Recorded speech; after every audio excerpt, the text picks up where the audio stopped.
के आरोप पर जल शक्ति मंत्री का पलटवार। उत्तर प्रदेश सरकार में जल शक्ति व कैबिनेट मंत्री डॉक्टर महेंद्र सिंह ने आज मुरादाबाद में अपने प्रवास के दौरान सर्किट हाउस से कोरोना वायरस की थर्ड वेव की आशंका के चलते सरकार द्वारा कोरोना संक्रमण से बच्चों को महफूज रखने के लिए प्रिस्क्रिप्शन के साथ ही मेडिकल किट वितरण कार्यक्रम का शुभारंभ किया। ये किट निगरानी समिति शहरी व ग्रामीण इलाकों में जाकर बच्चों और उनके परिवारों को वितरण की जाएगी। महेंद्र सिंह ने मुरादाबाद के सर्किट हाउस में इस कार्यक्रम का शुभारंभ के बाद मुरादाबाद के बिलारी ब्लॉक में सरकार की योजनाओं को कितना अमल में लाया गया है, इसको लेकर अधिकारियों के साथ समीक्षा की। समीक्षा के बाद मीडिया से बात करते हुए डॉक्टर महेंद्र सिंह ने कहा कि सरकार योजनाएं बनाती है, वो योजनाएं क्या सरदारों तक पहुँच रही है या नहीं, इसको लेकर वो 4 दिन के प्रवास पर मुरादाबाद में आए हैं और सभी ब्लॉक में ग्रामीण इलाकों में जाकर निरीक्षण के साथ ही समीक्षा बैठक में भी कर रहे हैं। डॉक्टर महेंद्र सिंह ने समाजवादी पार्टी के उस आरोप को बेबुनियाद बताया जिसमें समाजवादी पार्टी ने आरोप लगाया था जिला पंचायत अध्यक्ष पद के समाजवादी पार्टी के उम्मीदवारों को जानबूझकर डीएम और एसएसपी की मदद से हराया गया है। इस पर महेंद्र सिंह ने कहा, पूरे उत्तर प्रदेश में समाजवादी पार्टी निराश और हताश है और सभी जिला पंचायत सदस्य भारतीय जनता पार्टी के साथ हैं। सपा का आरोप बेबुनियाद है। डॉक्टर महेंद्र सिंह ने कहा कि ये सब कार्य समाजवादी की सरकार में होते थे, बिना अखिलेश यादव का नाम लिया। डॉक्टर महेंद्र सिंह ने कहा कि खाली बैठे बैठे ट्विटर और फेसबुक चलाने से और आरोप लगाने से कुछ नहीं होता है। समाजवादी का ये आरोप है कि जबरदस्ती उनको जिताया गया, हमें पर्चा नहीं दाखिल करने। पूरे उत्तर प्रदेश में समाजवादी पार्टी हताश और निराश है। जिला पंचायत के जितने सदस्य जीते हैं वो सब भारतीय जनता पार्टी के साथ हैं, उनका पूरी तरीके से समर्थन है। समाजवादी पार्टी हताशा और निराशा में जो कुकर्म पहले किया था वही उनको याद आ रहा है। भारतीय जनता पार्टी ने पूरी शुचिता और पवित्रता के साथ सबके लिए द्वार खुले थे। एक भी मेंबर उनको प्रस्तावक और अनुमोदक के रूप में भी नहीं मिला। सारे मेंबर्स भारतीय जनता पार्टी के साथ थे। एक जिले में नहीं, उत्तर प्रदेश के बहुतायत जिले में वो नामांकन करने की हैसियत में नहीं थे। इससे यह प्रतीत होता है कि सभी जिला पंचायत सदस्य प्रधानमंत्री और मुख्यमंत्री की नीतियों से प्रभावित हैं, अपने क्षेत्र का विकास कराना चाहते हैं। इसलिए सब लोग भारतीय जनता पार्टी के साथ खड़े हैं, क्योंकि विकास अगर कोई करता है तो उस पार्टी का नाम है भारतीय जनता पार्टी। और इसीलिए मुरादाबाद के सभी जिला पंचायत सदस्यों का मैं अभिनंदन करता हूं, उनको बधाई देना चाहता हूं कि उन्होंने मोदी और योगी की नीतियों को स्वीकार किया, भारतीय जनता पार्टी के साथ खड़े हुए और डॉक्टर शेफाली निर्विरोध निर्वाचित हुई हैं।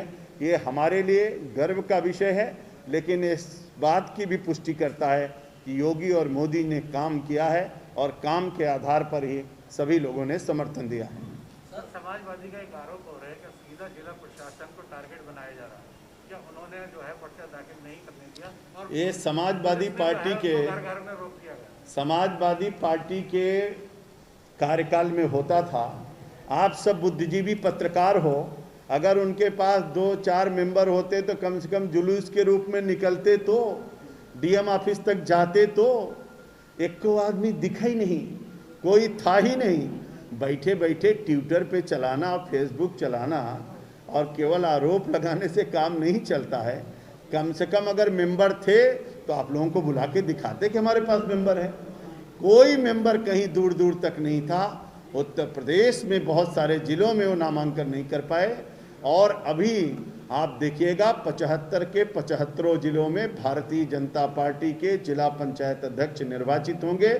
जहां कहीं गलती से जोड़ तोड़ से कोई नामांकन हो भी गया है, कोई जीतने की स्थिति में नहीं है, क्योंकि सभी जिला पंचायत सदस्य हमारे विकास के कार्यों के कारण से भारतीय जनता पार्टी के साथ खड़े हैं। सर, बीजेपी ने सेमीफाइनल तो लगभग जीत लिया है। फाइनल 2022 में क्या रणनीति के साथ चुनाव लड़ेंगे? 2014 जीते, 4 दिवसीय दौरे पे आए, क्या अनियमितताएं देखेंगे?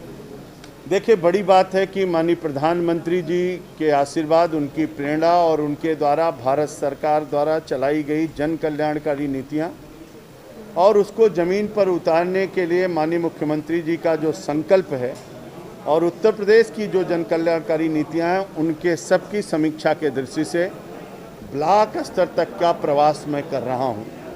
पिछले 3 दिनों से मुरादाबाद के एक ब्लॉक का मैं प्रवास कर रहा हूँ।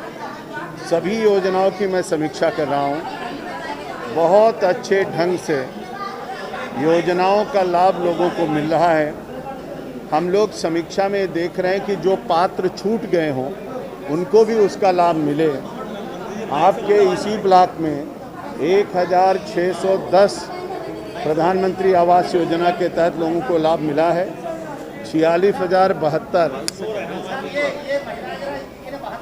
करके एक ब्लॉक में लोगों से भेंट करिए, बातचीत करिए और सरकार की योजनाएं लोगों तक पहुंच रही कि नहीं पहुंच रही उसकी देखभाल करिए। मुझको बहुत आनंद की अनुभूति हो रही है। अभी तक हम 4 ब्लॉक का कार्यक्रम कर चुके हैं। आज हम 5वें ब्लॉक पर आप लोगों के बीच में उपस्थित हैं। सभी ब्लॉकों को देखने के बाद माननीय प्रधानमंत्री जी नरेंद्र भाई मोदी की जो इच्छा है, आदरणीय मुख्यमंत्री योगी आदित्यनाथ जी की जो इच्छा है कि हर योजना का लाभ गरीबों तक पहुंचे, पूरे मुरादाबाद में अभी तक जितने ब्लॉकों को हम लोगों ने देखा है बहुत अच्छे ढंग से गरीबों का उसका लाभ मिल रहा है। हमारी सब योजनाएं नीचे तक पहुंच रही है। मेरे भाई और बहनों, आजादी के इतने साल बीत गए, हर कोई व्यक्ति सोचता था सरकार बनेगी, हमारी भी गरीबी दूर होगी, हमको भी सरकार की सुविधाओं का लाभ मिलेगा। लेकिन पिछले 70 सालों में किसी ने सोचा नहीं था जो पिछले 7 सालों में आदरणीय नरेंद्र भाई मोदी ने करके दिखाया है। जो 70 सालों में नहीं हो सका वो 7 सालों में मोदी जी ने करके दिखाया है। आदरणीय प्रधानमंत्री नरेंद्र भाई मोदी जैसे प्रधानमंत्री बने, उनके मन में आया गरीब आदमी गांव में रहता है, गरीब आदमी को अगर मैं कुछ देना चाहता हूं, मैं भारत का प्रधानमंत्री बन गया। मुझको प्रधानमंत्री कौन बनाया?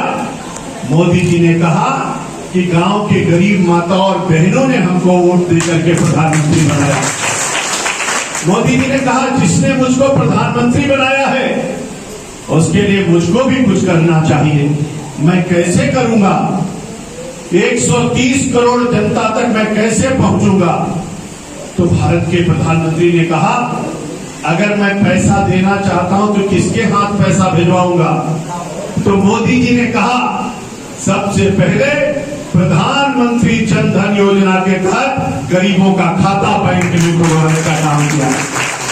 मेरे भाई और बहनों, मेरे बिलारी के वीर सपूतों, लोग सोचते थे गरीब आदमी बैंक में जाता था, धक्का मार करके लोग उसको निकाल देते थे, खाता नहीं खोल पाता था। मोदी ने कहा गरीब का बेटा भारत का प्रधानमंत्री बना है, अब तो खाता खुलेगा तो गरीब आदमी का ही खाता बैंक के अंदर खुलेगा। और कैसे खाता खुलेगा? तो मोदी जी ने कहा चिंता मत करो, गरीब माँ बाप का बेटा आज भारत का प्रधानमंत्री बना है, इसलिए बिना पैसे के खाता बैंक में खोला जाएगा और किसी गरीब आदमी को बैंक नहीं जाना पड़ेगा। बैंक गरीब आदमी के घर जाएगी और खाता खोलेगी। आजाद भारत में कोई सोच सकता है बैंक का कर्मचारी गांव-गांव घूमते रहे और हमारे गरीबों का खाता खोलते रहे? 42 करोड़ लोगों का खाता आज भारत के अंदर नरेंद्र भाई मोदी के जन धन योजना के कारण से खुल गया। मेरी माता और बहनें यहाँ पर बैठी हैं।